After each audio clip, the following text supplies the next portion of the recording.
All right, welcome back. I'm done playing Nepal Tourism Board for the moment, and we're at Virginia International Raceway for the GT Challenge race. Only 19 cars were entered. I think the Andretti Aston was very, very badly damaged, and they had to wait for a new chassis to show up, so that's the reason for one headcount reduction from the last GT-only race.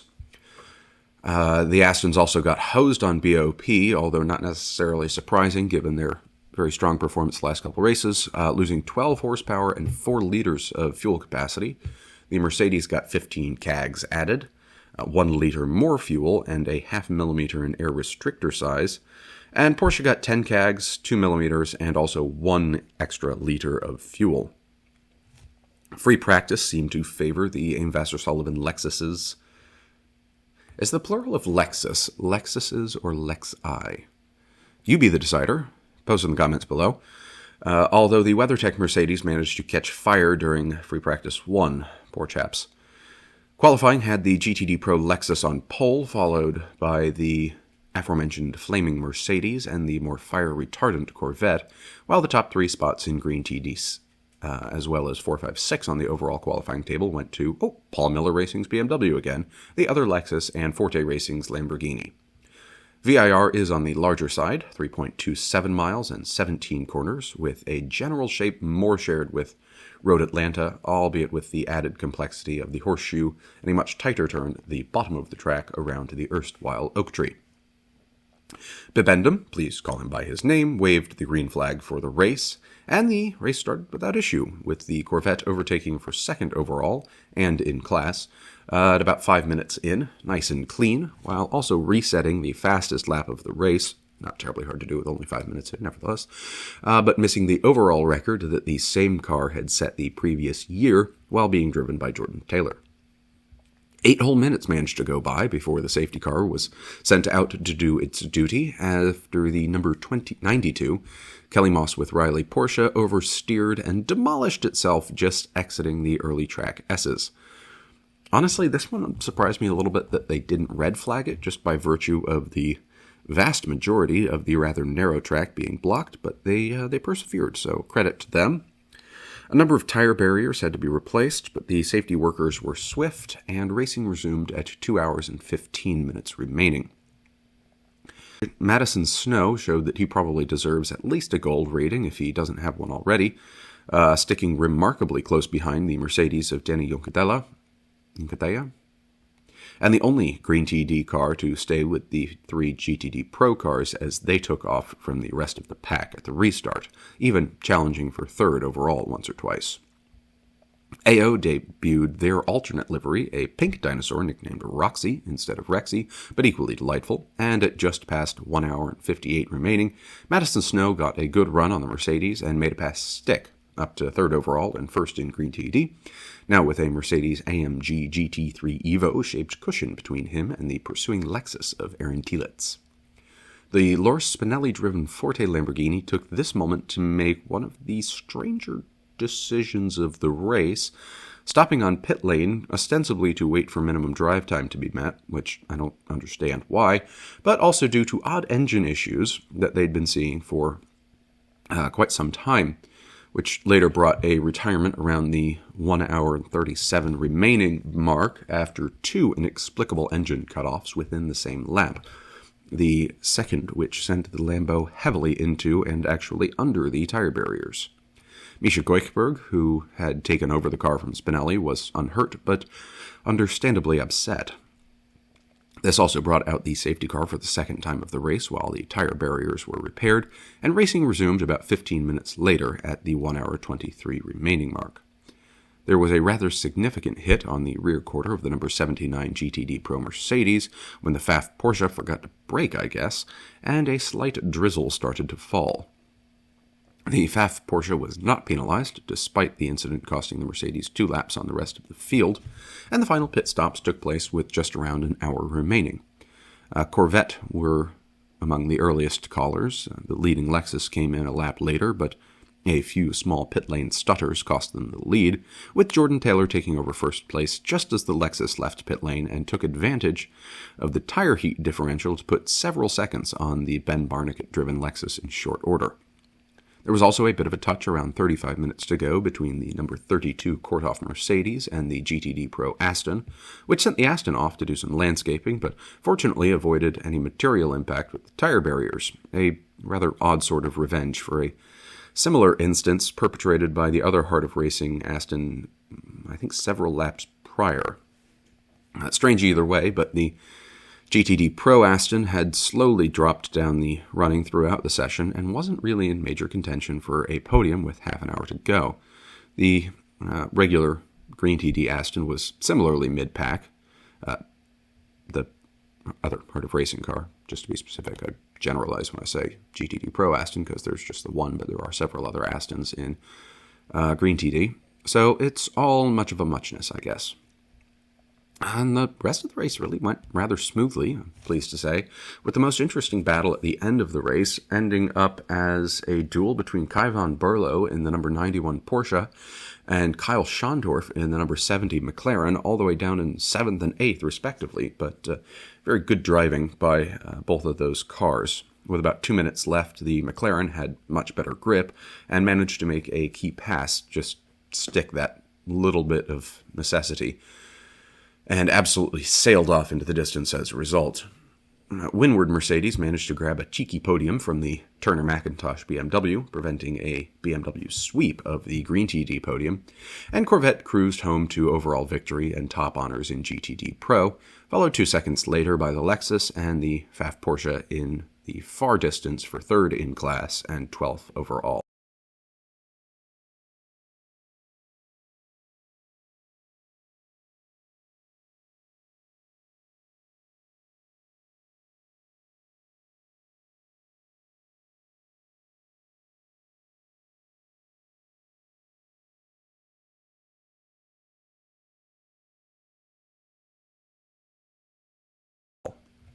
Okay, penultimate round of the championship.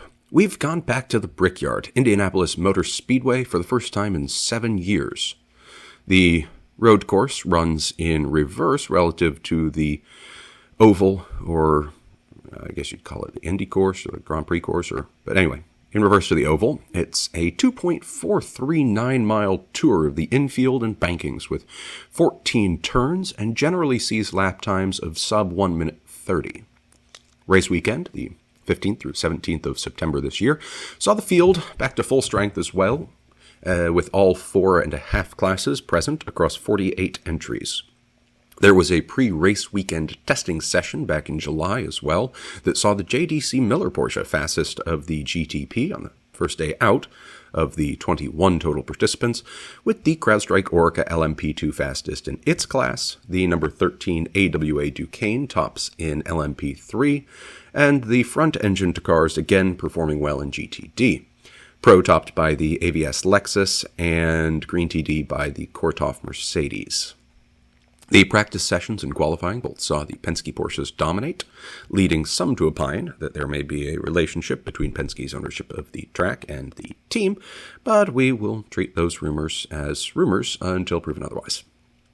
The BMWs were improving, coming third in the second practice, but still qualified behind both Acuras and the Egg Yolk Cadillac. FP1 was cut short when the Andretti Autosport Aston Martin suffered an engine failure with 15 minutes remaining, confirming that if they had any luck at all, it's been bad so far this year. And the second practice was red flagged 3 times, twice because of offs from Tower Motorsports and AWA, and once because of an incident between the Era Motorsports and High Class Racing LMP2s.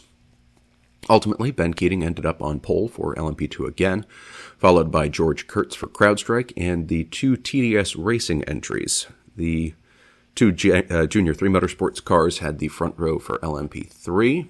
GTD overall was led by Madison Snow in the very consistently excellent, but personal opinion still think it's quite ugly, BMW, while GTD Pro was led by Pfaff's Porsche, followed by the WeatherTech Mercedes and Aim Vasser Sullivan Lexus.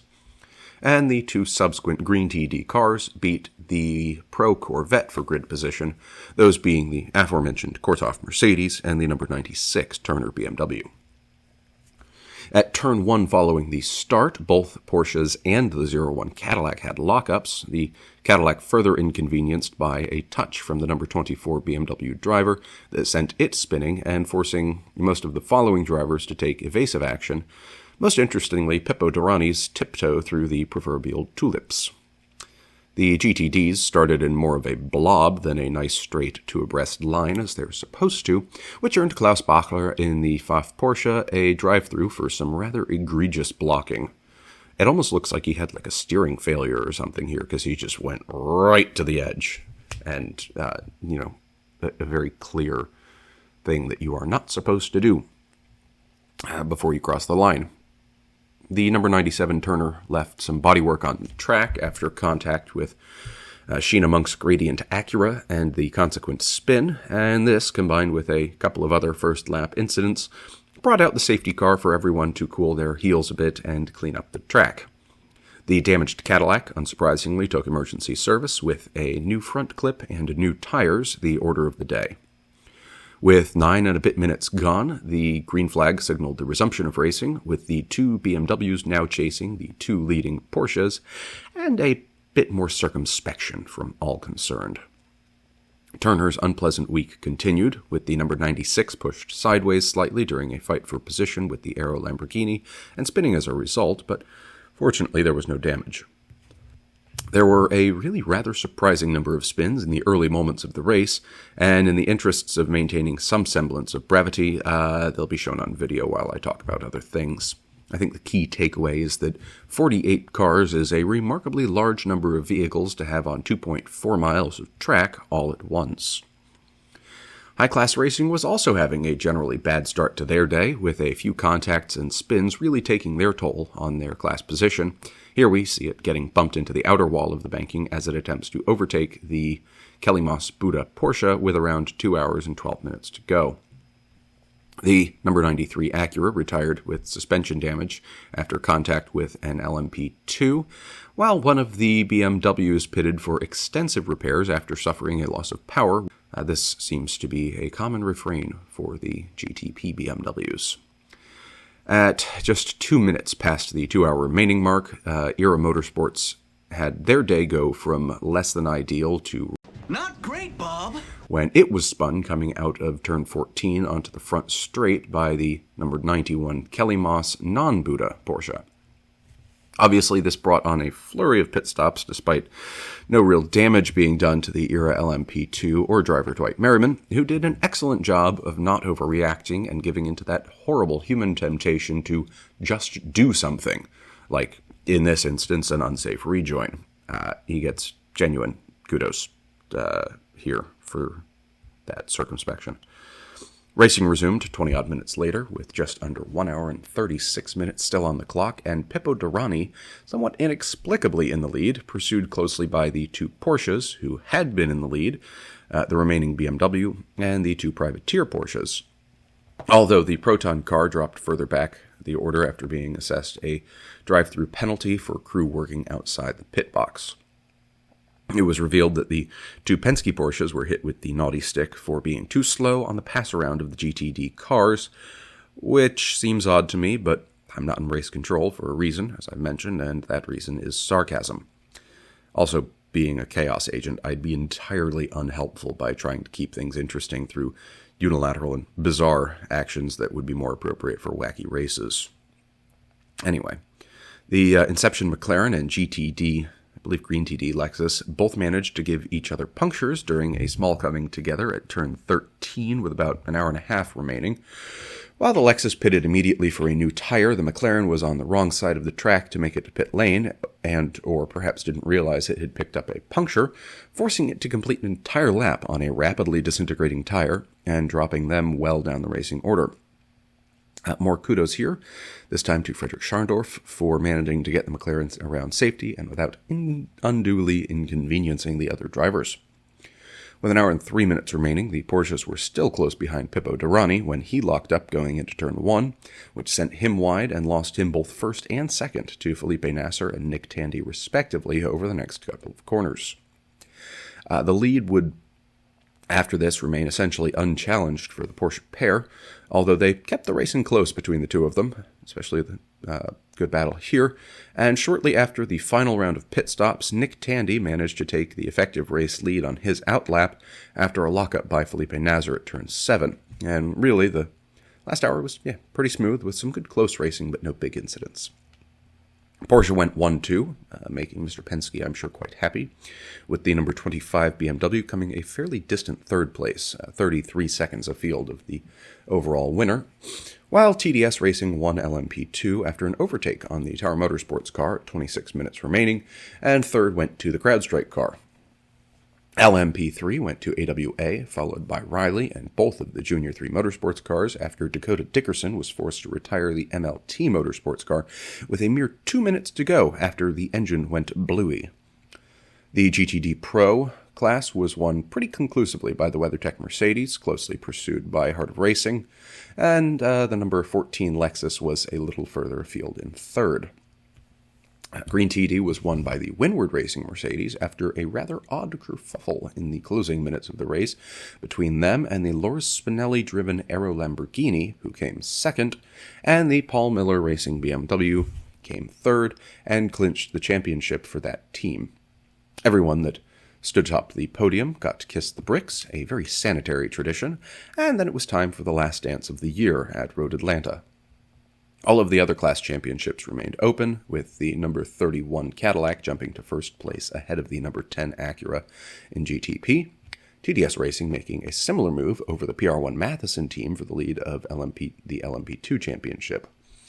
LMP3 and GTD Pro leaders remained the same, while Porsche moved up to the lead for manufacturers and team championships in GTP.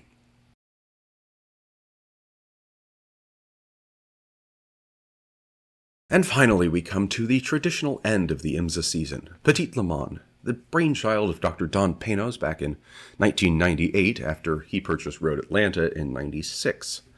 Road Atlanta is actually about an hour northeast of Atlanta near a town called Brazelton, but it's close enough for government work. Noted for its elevation changes and 2 sets of S's, the track has 12 turns and covers 2.54 miles. Incidentally, the Georgia clay does genuinely get everywhere, and whenever I spend a weekend at Road Atlanta, it's easily the better part of a week before I can get everything unstained. Anyway, this year's Petit Le Mans saw us bidding goodbye to Corvette Racing as a factory team, as well as to the C8R, just as the year previous we'd said Auf Wiedersehen to DPI, and the year prior to that had seen the sunset on GTLM. It was the last entry for Junior 3 Motorsports, as team principal Billy Glavin had been tapped to head up United Autosports' IMSA initiative in 2024. We also said to Meyershank Racing, the end of a very long continuous participation in IMSA and its preceding organizations. Had fairly minimal BOP updates again. GTP saw the Acuras lose a kilogram, while the other cars all saw slight power increases. GTD changes were more extensive, with the Ferrari 296s getting hit with a whopping 20 kilograms of weight and 1 extra liter of fuel. I don't know why they got hit with 20 kilograms of weight, because they hadn't had, a stellar past couple of races, but anyway. Mercedes and Lamborghini were almost as heavily impacted, pun intended, with 15 kilograms added to each, and the GTD BMWs and Acuras each lost a liter of fuel capacity, but the BMW got an additional 4.4 horsepower. Corvette and Porsche each received an additional liter of fuel capacity. 52 entries were accepted for the 10-hour race, and all teams ran 3 drivers instead of the 2 for the shorter races, as per requirements. The race itself was Saturday, October 14th, with 3 practice sessions on the preceding Thursday and qualifying on Friday. The Egil number 01 Cadillac topped the 2 daytime practice sessions. It was the only car to break the 1-minute 10 barrier, while the 2 Acuras were fastest during the nighttime. The Oricas were fastest in LMP2, Kelsprays, and GTD Pro was mixed, while the BMWs were consistently the fastest in Green TD, albeit from different teams. The qualifying sessions, on the other hand, were a bit odd, and with an inconsistently wet track, the fastest time in qualifying actually came from Ben Keating in his LMP2, a 1:13.859, although that time was 2 seconds slower than the same car's time the previous year. I didn't mention it at the beginning, but LMP2 was slowed down a little bit for this entire season so that they weren't competing too closely with the GTPs. I don't remember the exact mechanism by which they were slowed down, whether it was just a larger air restrictor or a drop in, I feel like it was a drop in their like permitted top RPM, but I don't know why I think that. Anyway, indeed, the fastest qualifying GTP was the Wayne Taylor Racing Acura in 6th overall with a 1:15.4, but the race organizers, acknowledging that these times were due to external factors rather than a sudden failure of the GTP class as a concept, rearranged things so that the GTP still started from the front of the field, with the number 10 Acura leading the field and followed by the number 01 Cadillac and number 24 BMW. The PR1 LMP2 was followed up by the 2 TDS Racing entries, and LMP3 was led by Andretti Autosport, having a much better season in LMP3 than they were having in Green TD. JDC Miller Motorsports next in LMP3, which ironically their LMP3 actually qualified almost 2 seconds faster than their Porsche GTP, and Junior 3 Motorsports rounding out that field.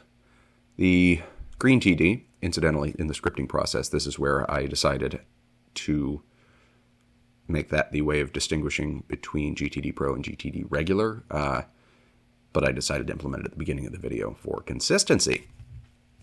But anyway, Green TD Heart of Racing Aston qualified fastest overall for GTD, 0.05 of a second faster than the Pro Lexus. Dorian Pan was 3rd overall and 2nd in Green TD, followed by the other Lexus. The next fastest GTD Pro was the Corvette, down in 6th overall within GTD. AO Racing was moved to the back of the field for starting a different driver than they qualified. The Cetilar Ferrari lost its 4 fastest laps with a penalty for fiddling with their boost pressures in an unapproved manner. The Performance Tech LMP3 had all of its times deleted when Cameron Shields exited the car before the session ended, as did Iron Lynx when Marco Bortolotti did the same. I still don't understand that rule. And finally, Proton Competition similarly had all of their GTP's times erased for the team doing unapproved work on the car. Penalties.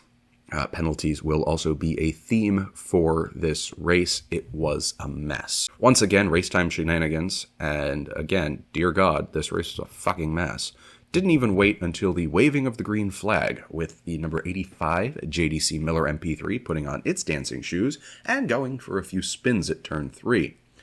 They took some serious damage to the right rear of the car, both suspension and spoiler, and everyone was sent around for another safety car lap, pace car lap. Not safety car yet, but pace car lap before the start of the race, and somewhat unusually, not the start of the clock either. On this second lap, we had another wall screen customer, our old friends at Tower Motorsports. I seriously don't know what the hell they're doing over there. They've changed their livery, for one, but it has not changed the driving quality. And I must be something in the water, or maybe they coat all the brakes with jam before the races or something. In this instance, Ari Baylock looks to have accelerated at the wrong time, or zigged when he should have zagged. But the race officials, perhaps knowing that the Tower Motorsports car was bound to muck things up sooner rather than later, decided not to let that interfere with the start of the event, and the green flag waved about 4 minutes later than planned, with a very good start by the Cadillac to take the lead into the first turn, and in a big way. Somehow he managed to pull out a gap of at least a second after only a few corners. By crossing the line to start the race, the Lexus GTD Pro team of Ben Barnicat and Jack Hawksworth took the IMSA Driver Championship, as did Gar Robinson for LMP3. Tower continued their tradition of excellence, really knotting it up into turn 3 and crashing into the wall, coming to rest very close by where the TDS car had crashed in practice 2, and left a really amusingly impressionistic silhouette of a race car along the wall. Naturally, a safety car was deployed, now being a safety car rather than the pace car, leaving Bourdais in the lead with the number 01 car, but undoing all of the gap he'd built in the 40 seconds of green flag racing that we'd had occur so far. But at least there was lots of time to go. We went back to green running with 14 minutes elapsed, and Bourdais again just seemed to have another gear or extra 100 horsepower to streak away from the pursuing Acuras, not dissimilar to how the number 60 Acura performed at Daytona, but fortunately we can say, with the benefit of a couple weeks' hindsight, that there was no such chicanery on the part of the egg yolk-colored Cadillac. Of course, now that I've said that, we'll find out next money that there were indeed untrustworthy doings, but alas, perchance even.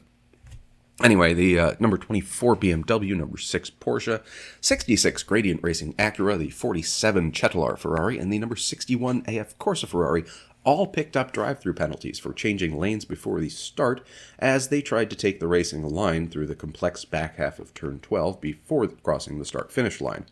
It is an understandable error, but an unfortunate one nonetheless.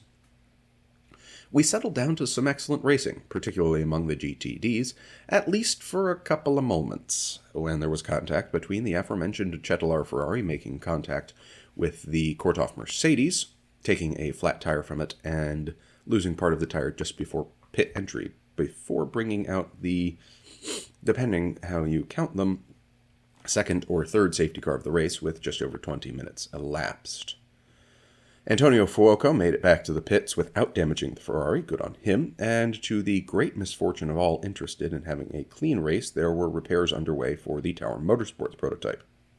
The GTPs that received drive-through penalties were probably quite pleased about this second full-course caution, as this saved them a lot of hard work getting through the LMP3s and 2s, with the pass-around putting them right back at the tail end of the GTP field. The prototype pit stops went cleanly, but the GTD stops saw an unsafe release of the Inception McLaren, leading to a pretty big hit on the AF Corsa Ferrari and earning Brendan Iribe a drive-through penalty as a result. It also caused the number 1 Paul Miller BMW to jump on the brakes to avoid getting caught up in the kerfuffle. The Buda Kelly Moss Porsche spun after leaving the pits, but got back on the road, coming then subsequently back into the pits to put on new tires in case they flat-spotted their Michelins. We had racing resume again at 9 hours and 26 remaining, with the number 01 flying away again, and Pippo Durrani dropping further back, which uncharacteristically losing places to the MSR Acura, one of the BMWs, and one of the Porsches. JDC Miller finally had their LMP3 rejoin, and Pfaff Motorsports picked up a penalty for working outside of the box. That brings us to the first half hour of, I can't really call it first half hour of racing, first half an hour of on-track time, mostly circulating under the safety car.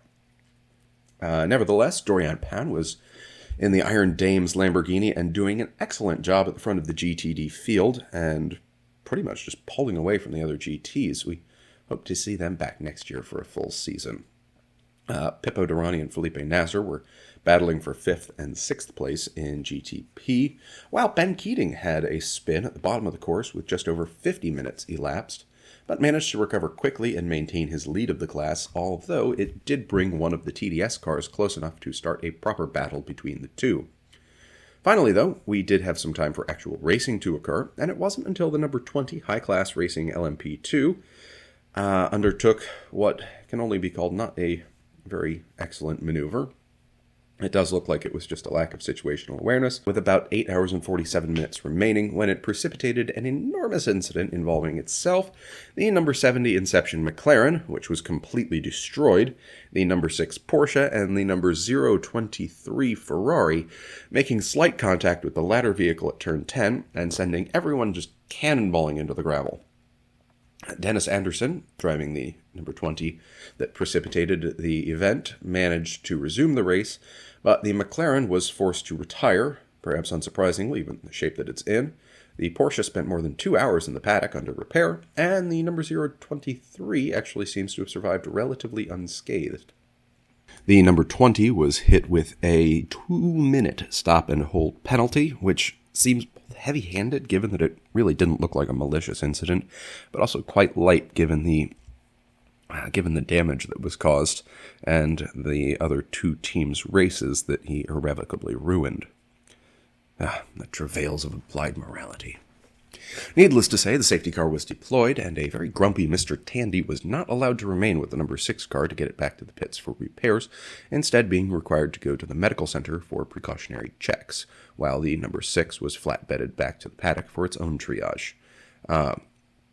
Any of you who are more keen WEC viewers will benefit from the knowledge that the rules are a little different, and you are not required to remain with your car to be able to continue racing. I know that at least was the rule in the WEC for a while. Maybe they changed it in the last couple of years. There were a bunch more penalties after racing resumed at 8 hours and 27 minutes remaining, but frankly, this race has so many damn penalties from simple screw-ups that I'm just not going to talk about them anymore. Everyone messed up their pit box boundaries, passes under yellow, emergency service protocols, pit lane speeding. Basically, everyone was getting hit with the naughty stick like the nun from Blues Brothers. The Acuras were back at the front somehow, with Louis Delatraz doing a much better job and leading in the number 10 Wayne Taylor racing car than he did in the Tower car earlier in the season. And the erstwhile leader, the number 01 Cadillac, was all the way back down in 6th now. Orica vehicles were still 1, 2, 3 and LMP2, in case anyone was wondering. It took less than 20 minutes for the safety car to take the lead of the race yet again. Can you tell I'm getting exasperated? When the championship clinched, pretty much good day no matter what it was, Paul Miller BMW was in a rear-end incident with the number 60 MSR Acura heading into turn 10B, but was returned to the paddock for repair work while the Acura was able to pit under its own power. We had what can only be called further amateur hour bullshit occurring when Alexander Sims, newly installed in the number 31 Wayland Cadillac, ran the red light at pit exit and then stopped, at which point the number 25 BMW of Sheldon van der Linde followed it through, but didn't realize he had to stop, being instead brought to a rather forceful halt by the carbon fiber rear quarter panel of the Cadillac. I do kind of wonder if anyone established a threshold when circus music should replace any commentary over the loudspeakers, because I think we're well past it for only 2 hours into the race. Sims returned to the pits for a new rear deck, and van der Linde returned to the pits for a new nose. Both received penalties for essentially gross negligence, a stop plus 60 for the Cadillac, and a drive-through for the BMW, the added severity for the Cadillac, I think, because they blew the stop sign at pit exit, but so did the BMW, so I don't know. Great shots here of the Porsche, with evidence of how the Georgia clay gets into everything, as well as the gravel. Maybe they can take it home to redo Mr. Penske's driveway. Racing resumed at 7 hours and 47 remaining, with Bourdais back in the lead, followed by the BMW that was still on the nice list, and the Banana Boat, at the time driven by Mike Rockenfeller. In further talking amateur hour gubbins, and I apologize for getting sweary, but this is just beyond the pale.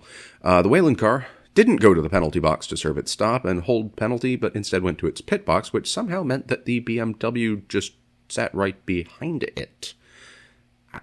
Did everyone drink a quart of Robitussin before they went racing?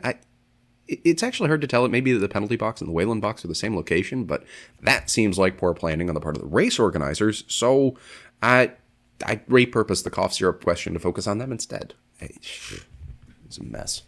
And because we can't have nice things, there was less than 40 minutes of green flag running before the safety car emerged yet again, the fifth of the race, not counting the start, when the number 36 Andretti Autosport LMP3 elected to have a day at the beach and sent itself well into the gravel at turn 5. The damage done was sufficient to bring on a retirement. The AWA Duquesne also retired with a malfunctioning fuel pump, which is odd. But at least these were reasonable issues this time, as turn 5 is quite a bugaboo. We had another 20-odd minute safety car session. The green flag made an appearance at 6 hours and 45 remaining on the clock, with the Porsche of Matt Campbell now in the lead, followed by the number 10 Acura and Tijmen van der Helm in third, although he was quickly overtaken by the remarkably fast number 01 Cadillac. Another raft of penalties came down the river, stopped the presses, and the number 7 seemed to have inherited some of the number 01's spirit, as it built a 4-second lead on the pursuing Acura in very little time at all. With 6 hours and 40 remaining, the FAF Porsche started shedding body panels with very little apparent cause, hopefully providing a lucky spectator with a really nifty souvenir of the race. At 6 hours 27 remaining, the number 88 AF Corsa LMP2 bumped the Buddha liveried Kelly Moss Porsche, destroying its right rear tire and earning the number 88 a drive-through, but happily not tempting the safety car out for another performance. Finally, we got almost an entire hour of green flag running before the number 14 championship-winning GTD Pro Lexus had a bit of an off at turn 3, running into some of the advertising, as well as a few lurking sandbags that obliterated the front of the car and scattered Lexus parts across the entirety of the corner, quite obviously spelling the end of their race and the emergence of the safety car, which gave the GTD Pro lead to the number 3 Corvette. Safety cars all seem to last about 20 minutes so far this race, and with 5.5-ish hours remaining, we went back to green. The number 01 remained in the front, now piloted by Renger van der Zande, but streaking away, perhaps not quite as quickly as previously, under pursuit by the number 7 Penske and number 59 Proton WeatherTech Porsches. More pit lane regulation infringement penalties came down, naturally, but hey, we got some more good racing before arriving at my pick for the saddest moment of the race at a bit over halfway through when the number 3 Corvette ground to a halt at the top of the first hill from the lead of GTD Pro, a transmission issue bringing a premature end to the final race of Corvette Racing and Pratt Miller's dynasty as the winningest GT program of the last 3 decades in top-level international competition. Mr. Milner very kindly helped the safety officials, having them kind of rock the car back and forth so he could put it in neutral and make it easier for them to load up for its unhappy journey back to the paddock. But the damage was not reparable, and this marked the last in a very long line of fine racing and classy general existence from the team. So long, and thanks for all the fish, but not so much for caution number 7. There was a bit of racing after the safety car went back into the pits, probably in need of refueling at this point, but in the interests of time, I'm going to speed this up a bit. Safety car number 8 showed up with just over 4 hours remaining after an incident when the number 38 Performance Tech Ligier was spun on its outlap by the Triarci Ferrari at turn 3, as the Ligier needed to be retrieved after it high-centered on the grass, and the Ferrari received a drive-through. It was a quicker yellow, and racing resumed at 3 hours 47 remaining, after which both the number 6 Porsche GTP and the number 11 TDS Oreca had offs in the early parts of the track, turn 3 and 5 respectively, suffering rear and front end damage respectively, and retiring respectively, but we managed to stay green. The TDS car actually managed to get airborne, which must have been more than slightly terrifying, and another kudos for managing to keep that incident from bringing out the safety car. The BMW GTPs seemed to be improving with the cooler weather as the sun set, but the race was still led by the number 10 Acura and pursued by the 2 Cadillacs a couple of seconds back. Both of the privateer Porsche GTPs came in with just under 3 hours remaining, with some seriously hot brakes on both cars, and it's not significant in any way, but I felt it was a great visual to share. We finally got a full hour. It also helps distract from just the parade of misery. We finally got a full hour of green flag running, even though it took 70% of the race to achieve that, and it took another trip to the beach at 2 hours and 36 minutes remaining, this time from Andy Lally in the number 44 Magnus Racing Aston, losing it at turn 10 following contact with the number 61 Ferrari for the safety car to reemerge, which marked its 9th outing of the race. The number 44 would end up retiring due to overheating issues. The Whelen Action Express team took advantage of their track position to duck into the pits before the full course yellow was declared, leading to their inheriting second once the rest of the field cycled through during the safety car proceedings. A rather candid interview with Mr. Lally perfectly encapsulated the feelings of frustration around driving standards, as well as a very upstanding admission of personal areas of improvement as well. Let's take a quick listen. And the obvious question, how upset are you with the person who punted you off? We've taken our level of driving this weekend, and we've just made it, we've lowered the bar. But, you know, it's funny actually, because we thought we were going to go yellow a couple hours ago, and we made a call to pit, and we stayed on old tires, and we just took a splash, so I was junk. And I got to give at least one shout out to the 32, I think it was Ken in the car, because I was blocking the hell out of him trying to stay on the lead lap, and he did it. He raced me as clean as he could. I probably would have punted me, but the shit for brains that punted me in 10A, some of these guys just don't know how to run too wide, you know? It is what it is. That's kind of been our year. Tough one.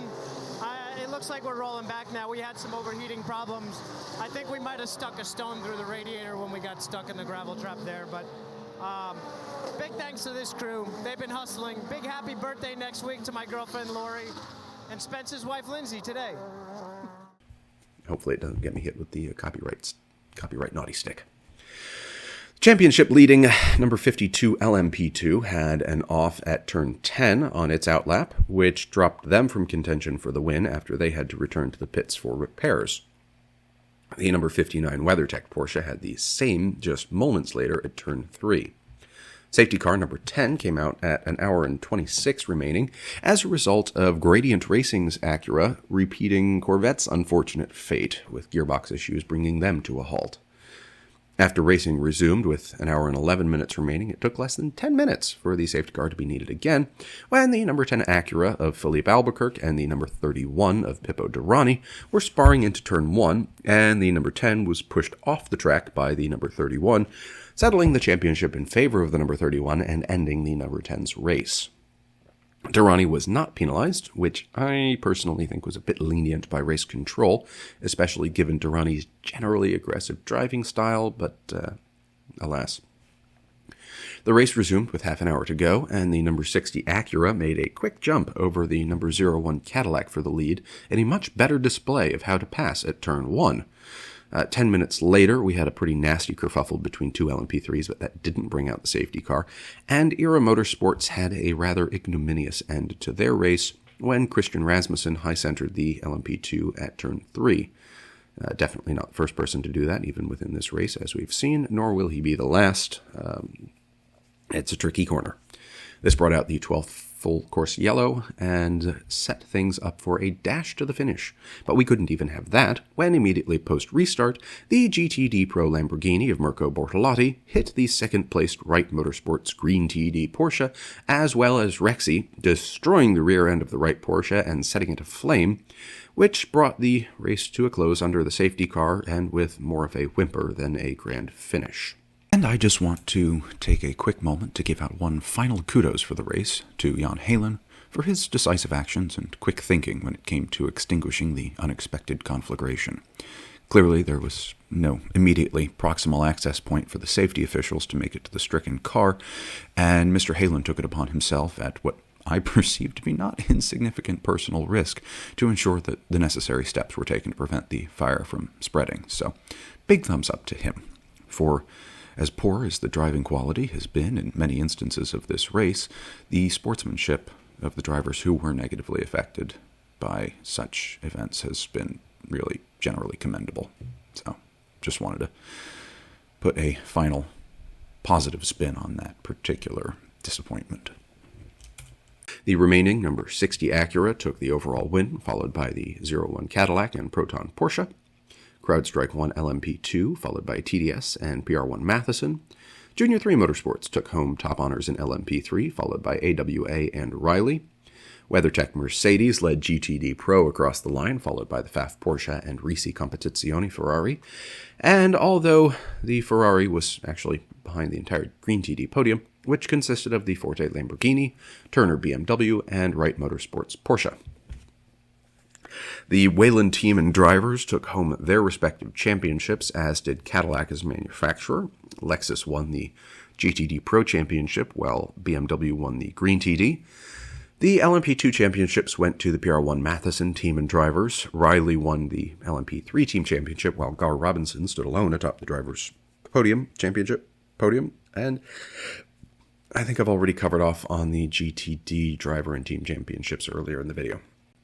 That's the end of the season, but by no means the end of the year. So, finally, let's take a quick run through how things are already shaping up for next year and beyond.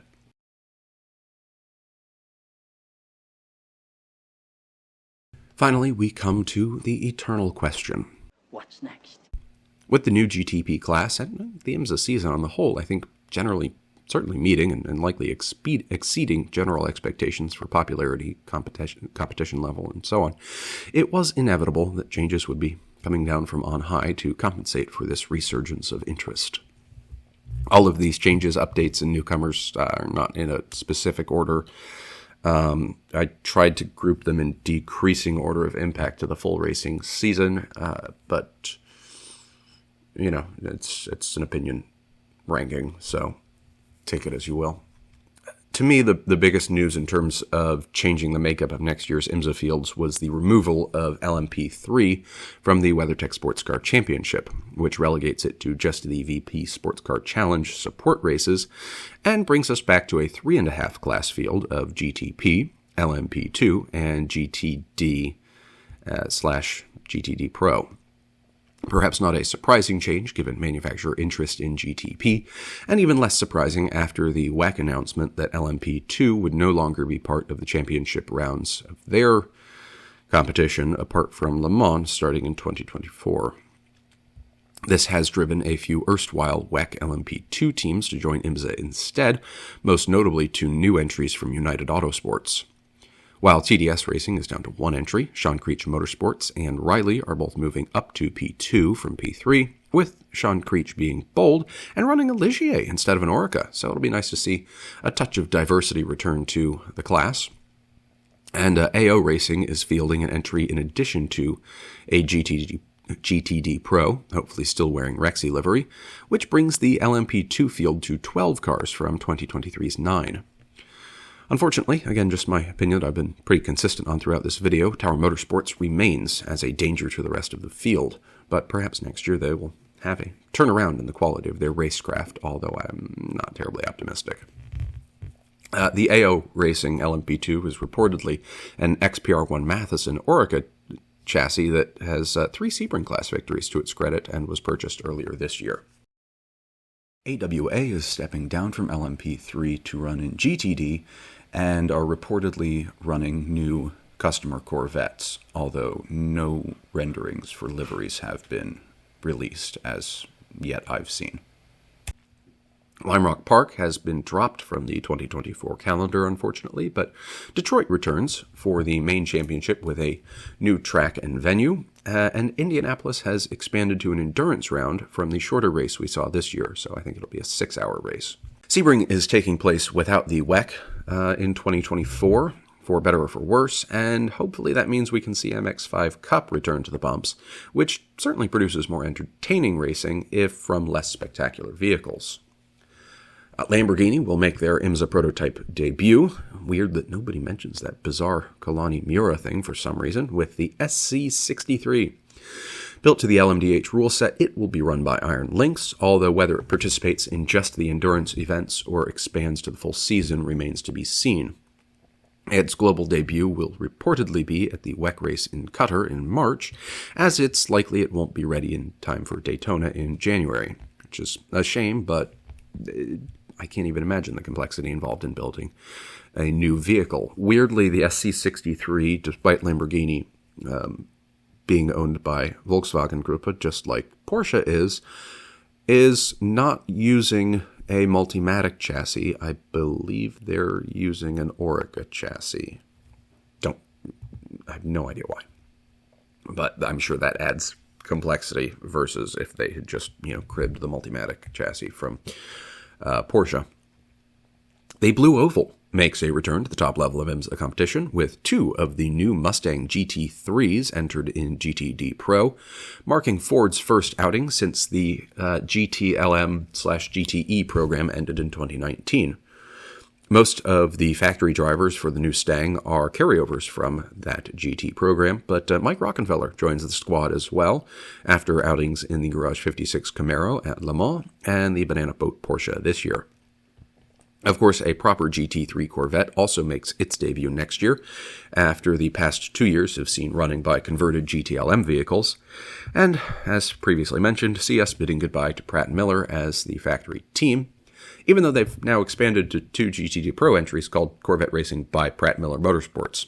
It's all very complicated and interesting, I'm sure, but the net is that there will still be significant collaboration and consultation between the two partners after more than 25 years of working together, but with greater flexibility for external partnerships, both on General Motors' side and on Pratt Miller's.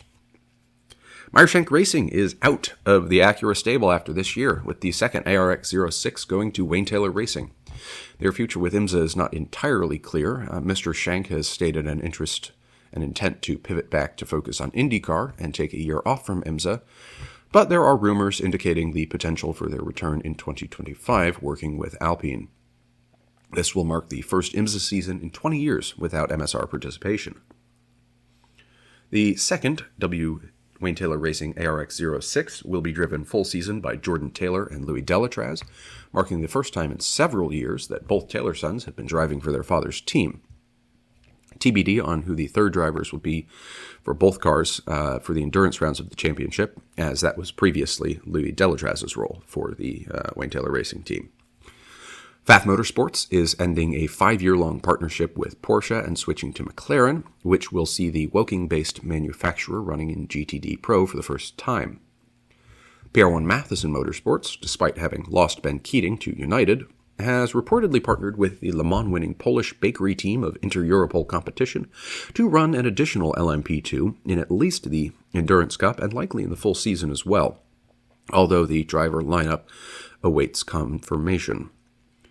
Porsche is working on updates to the 963 to improve reliability and drivability, with most of the testing undertaken on the WEC-based cars, as they have 5 sort of modification freebies, if you will, that allow them to make changes to the car without a need to rehomologate, unlike the IMSA process, which requires any major changes, limited to specific aspects of the car's development, to be approved by IMSA, the FIA, and the ACO, as well as all of the other LMDH manufacturers for some reason. Reportedly, the Porsche Penske organization is working specifically on steering and braking from a drivability perspective, and engine and MGU/hybrid reliability for the reliability standpoint. I do, as I had called out previously, find the need to further develop the engine for reliability a bit amusing, as it's been around for, I think, 15 years at this point, starting with the RS Spider, and may actually have a development history even further back than that, but there's always further improvements to be made, I suppose. Any improvements that are settled upon and implemented would be rolled out to customer Porsches as well, at this time in IMSA, JDC Miller Motorsports, and WeatherTech Racing. There's a new tire coming for all the GTD cars, with Michelin rolling out the Pilot Sport Pro at the end of this year during a test session at Daytona that kicks off in the first few days of December. The test session has currently over 30 confirmed entries across all of the 2024 classes, but unfortunately it won't be open to the public, and Daytona is nowhere near as easy to sneak into as Sebring. There are fewer places to hide as well. And moving further into the future, we have Aston Martin confidently reported as having restarted their Valkyrie program to go racing in 2025, intending to run in both IMSA and WEC, with Heart of Racing tapped to run the car when it makes its debut, and the potential for customer cars not out of the question. Reportedly, Aston Martin Performance Technologies will handle the vehicle's development, while Heart of Racing takes responsibility for track operations, including driver recruitment. Really, Heart of Racing's had an absolutely banner year. In addition to good mid-season performance, they managed to pick up a Le Mans entry in WEC after Paul Dall'Anna decided to take an early retirement, and now with being tapped to do hypercar as well. Kudos to them. Toyota and Lexus are working on a replacement for the current RCF GT3, which is getting a bit long in the tooth, with the first photos of a heavily camouflaged replacement breaking cover in August of this year when it was seen testing at the Motegi circuit in Japan. This new vehicle appears to be based on the Gazoo Racing GT3 concept that was seen at the Tokyo Auto Salon in 2022. Mercedes as well is working on a replacement for the AMG GT3, which did have an Evo refresh in 2020. With over 300 AMG GT3s sold, it has proved a stalwart of the field and remains competitive so far, but times change and we must change with them, at least in some ways. And with the GT2 now on sale in the US and Europe, learnings from that vehicle will likely inform whatever comes next. As far as naming, perhaps the AMG 300 GT. Just a suggestion. JDC Miller Motorsports has ordered a second Porsche 963, ostensibly just to have for spares, but they do admit it may end up as a second competition vehicle for 2025. Perhaps they could paint them both yellow and theme them. One is like pineapple liveried and the other is banana. Food for thought? Pun intended? Proton in both series and Jota in the WEC have also ordered additional cars for next year, with Porsche subsequently ruling out the prospects of any new customer teams making an appearance in 2024. The aforementioned work on updates for the car, combined with the factory racing program joint venture with Penske and ongoing supply chain challenges, were all cited as contributing factors. And that brings us to the end of what is definitely the longest video I've ever recorded. Thank you to all of those of you who stuck through this whole thing, either in one sitting or over a few viewings. Let me know your thoughts in the comments below, and as always, I wish you all a good night and a good tomorrow. Like, comment, subscribe.